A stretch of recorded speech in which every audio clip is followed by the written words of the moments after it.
আজি দেশৰ 6 তাৰিখে গণৰাজ্য দিৱস বিজনী মহকুমা প্ৰশাসন অনুষ্ঠিত হ'ল কিন্তু আপুনি এটা জনপ্ৰতিনিধি হৈ আপোনাক আজি আসনৰ ক্ষেত্ৰত আপোনাক আজি অপমান কৰা দেখা পৰিলক্ষিত হৈছে কি ক'ব কিয় এনেকুৱা হ'ল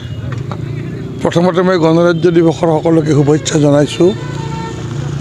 এইটো এটা দুৰ্ভাগ্যজনক ঘটনা হ'ল যে মহকুমা প্ৰশাসনে আয়োজন কৰা বিজনীৰ গণৰাজ্য দিৱসৰ পতাকা উত্তোলনস্থলীত গতানুগতিকভাৱে অইনবাৰৰ দৰে এইবাৰো মই গৈছিলোঁ তাত নিৰ্ধাৰিত কৰি থোৱা কিছুমান আসন আছে আৰু সেই আসনত মই বহিছিলোঁ মাননীয় বিধায়ক বিজনীৰ আছিল তেওঁ মোক ক'লে যে আপুনি ইয়াতেই বহক এইখন চিট তাৰপিছত এটা ঘটনা ঘটিল যে পতাকা উত্তোলন কৰোঁতে তাত মানে দুৰ্ঘটনা এটা হ'ল সেইটো আপোনালোকে জানে দেখিছে তাৰ অলপ পিছতেই বিজনীৰ ৰাজচক্ৰ বিষয়াই আহি মোক সেই ঠাইৰ পৰা সেই ঠাইত বহিব নালাগে বুলি মই অন্য ঠাইত বহিব লাগে বুলি মোক কোৱাত মই অলপ লজ্জাবোধ কৰিলোঁ আৰু এইটো এটা দুৰ্ভাগ্যজনক ঘটনা বুলি ভাবি মই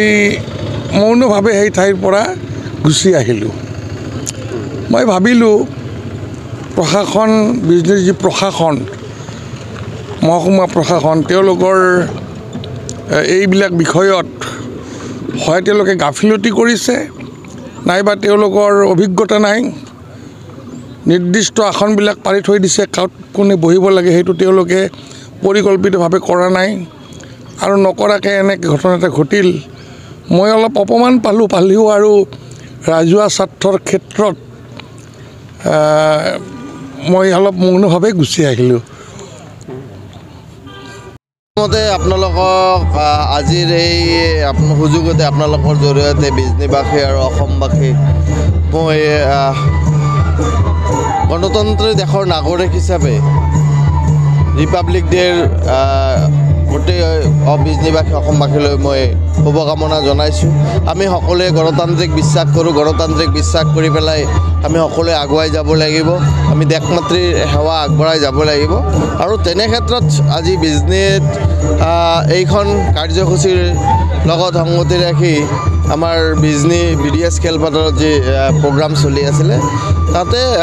আমাৰ কিছুমান ভুল হৈ গ'ল প্ৰথম কথা হৈছে আমাৰ প্ৰতিনিধিসকলৰ ছিটটো পিছফালে দিয়া হৈছে MCLA সকলৰ সেইটো দিব নালাগিছিলে সদ্যহতে তেওঁ VIP ছিটত বহিলে তেওঁক উঠাই দিয়া হ'ল